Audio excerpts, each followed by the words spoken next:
माझं संरक्षण काढून घेतलं. काय मूर्ख सरकार आहे. ह्याला वाटलं संरक्षण होतं म्हणून मी बोलत होतो.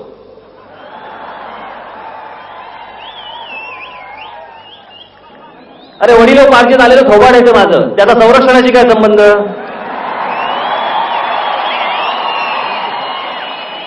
जे महाराष्ट्राच्या योग्य आहे त्यांनी बोलणारच. तुम्ही संरक्षण द्या नाही तर संरक्षण काढा. माझं खरं संरक्षण हे समोरचं, हे जे समोर बसलंय ना, हे काय मला सांगतायत?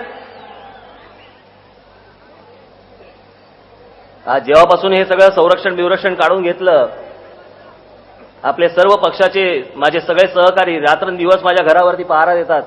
कुठून ऋण फेडणार त्यांचं मला कळत नाही. मी दिवस रात्र बिचारे तिकडे बाहेर बसलेले असतात, घराच्या बाहेर असतात.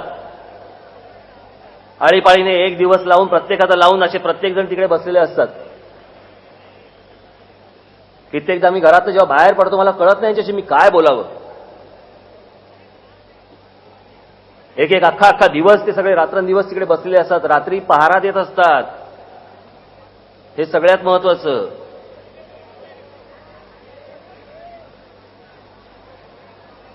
या सगळ्या गोष्टी कशासाठी करतोय, कोणासाठी करतोय?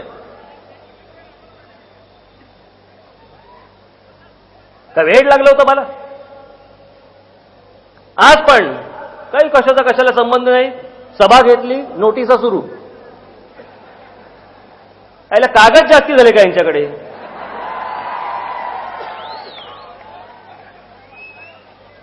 प्रक्षोभक बोलू नये, हे करू नये, ते करू नये. मग तुम्हीच बोला येऊन. आतापर्यंत मी इतक्या सभा घेतल्या, इतक्या गोष्टी केल्या, मग त्याच्यामध्ये पत्रकार परिषदा झाल्या, माझ्या मुलाखती झाल्या, माझे लेख लिहून झाले, मी सभा घेतल्या. त्या सगळ्या सभा, ती सगळी भाषणं ही सरकारने तपासून झाली. एवढं काही सापडलं नाही त्याच्यात. परत पुढची सभा घेतली की नोटिसा. काही बोललं नाही की भाषण बंदी.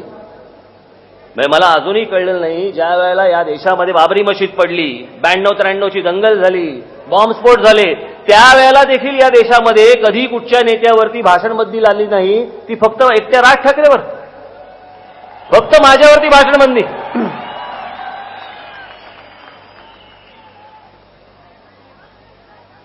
ही भाषण बंदी कशाची आहे माहितीये का?